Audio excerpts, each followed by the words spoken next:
जय श्री राम दोस्तों, स्वागत है आपका हमारे चैनल नाइट ऑफ गोस्ट में, जहां हर कोने में छुपा है एक नया डरावना राज। क्या आप तैयार हैं उन कहानियों और राज को जानने के लिए जो आपके रोंगटे खड़े कर देंगी?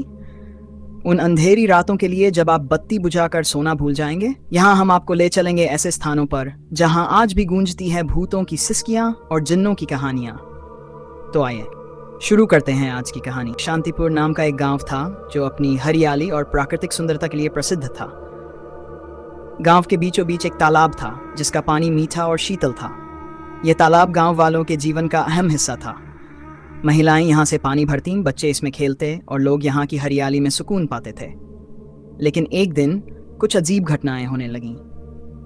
एक रात गांव की सबसे बुजुर्ग महिला रामदुलारी तालाब के पास गई और जैसे ही उसने पानी भरना शुरू किया, उसे लगा कि किसी ने उसकी चोटी खींची। उसने मुड़कर देखा, लेकिन वहां कोई नहीं था। डर कर वह तुरंत घर लौट आई और गांव वालों को इस बारे में बताया। शुरुआत में गांव वालों ने इसे एक बुजुर्ग महिला की कल्पना समझा, लेकिन जल्द ही और भी घटनाएं घटने लगीं। एक सुबह राधा नाम की एक औरत जब पानी भरने गई तो उसे लगा कि कोई उसे पीछे से धक्का दे रहा है। उसने पीछे मुड़कर देखा तो उसे तालाब के पानी में एक परछाई दिखी जो धीरे धीरे उसकी ओर बढ़ रही थी। राधा ने चीखते हुए वापस दौड़ लगाई और अपने परिवार को बताया। दिन बीतते गए और तालाब के पास होने वाली घटनाओं की संख्या बढ़ती गई। रात के समय गांव वाले तालाब के पास किसी के चीखने चिल्लाने की आवाजें सुनने लगे। कुछ गांव वाले जब रात में तालाब के पास से गुजरे तो उन्होंने देखा कि तालाब के पानी में एक अजीब सी रोशनी चमक रही है। यह रोशनी इतनी भयानक थी कि देखने वाले की आत्मा कांप उठती। हर दिन एक नई घटना घटती। पानी भरने गई एक औरत ने बताया कि उसने तालाब के पास एक भूतिया आकृति देखी जिसने उसके बाल खींचे। एक औरत ने बताया कि उसे किसी ने तालाब में खींचने की कोशिश की। गांव के बच्चों ने कहा कि तालाब के पास खेलते समय उन्होंने किसी को अपने कानों में फुसफुसाते हुए सुना, तुम्हें यहाँ नहीं आना चाहिए। गांव वालों ने कई तांत्रिकों को बुलाया, लेकिन कोई भी उस भूत का सामना करने में सफल नहीं हो सका। तांत्रिकों ने अपने मंत्र और ताबीजों का उपयोग किया, लेकिन भूत की शक्ति इतनी प्रबल थी कि तांत्रिक भी भयभीत होकर वापस लौट जाते थे। भूत ने तांत्रिकों पर भी हमला किया, जिससे वे घायल हो गए और कुछ ने तो गांव छोड़ दिया। एक दिन एक तांत्रिक ने गांव वालों को बताया कि ये भूत बहुत ही प्राचीन और शक्तिशाली है।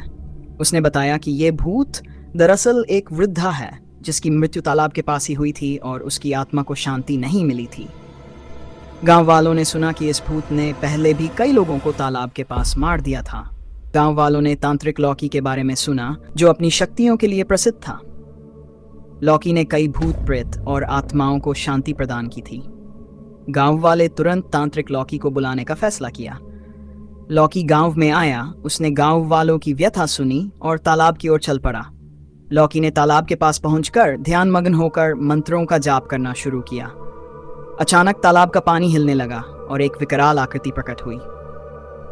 भूत ने गुस्से में आकर लौकी पर हमला किया, लेकिन लौकी अपनी शक्ति और मंत्रों से उसे रोकता रहा। दोनों के बीच घमासान संघर्ष हुआ। भूत ने गुस्से में आकर कहा, तू मेरा क्या बिगाड़ेगा? यह तालाब मेरा है और यहाँ आने वाले सभी मेरे शिकार बनेंगे। लौकी ने दृढ़ता से जवाब दिया, तेरा आतंक अब खत्म होगा। यह तालाब गांव वालों का है और तुझे यहाँ से जाना होगा। लौकी ने एक विशेष मंत्र का उच्चारण किया जिससे भूत के चारों ओर एक तेज प्रकाश फैला। भूत चिल्लाते हुए तालाब के पानी से ऊपर उठ गया। उसकी आंखों में आग का गोला जैसा था और उसकी चीखें इतनी भयावह थीं कि सुनकर गांव वालों की रूह कांप गई। भूत ने लौकी पर हमला करते हुए कहा, मैं तुझे मार डालूंगा। लौकी ने एक त्रिशूल बनाया और उसे भूत की ओर फेंका। त्रिशूल भूत के शरीर में धंस गया और भूत दर्दनाक चीखों के साथ तालाब में विलीन हो गया। तालाब का पानी धीरे धीरे शांत हो गया और एक अद्भुत शांति फैल गई। गांव वालों ने लौकी का धन्यवाद किया और उस दिन के बाद से तालाब फिर से सामान्य हो गया। महिलाएं बिना डर के पानी भरने लगीं, बच्चे फिर से खेलते नजर आने लगे और गांव में फिर से खुशियां लौट आईं। लेकिन गांव वाले कभी नहीं भूले कि कैसे तांत्रिक लौकी ने अपने साहस और शक्ति से उन्हें उस भयानक भूत के आतंक से मुक्ति दिलाई थी। तो दोस्तों, ये थी आज की कहानी। अगर आपको ऐसी और कहानियां सुननी है तो हमारे चैनल को सब्सक्राइब करें और बेल आइकन को दबाना ना भूलें। अगली बार फिर मिलेंगे एक और डरावनी कहानी के साथ। अभी के लिए अलविदा।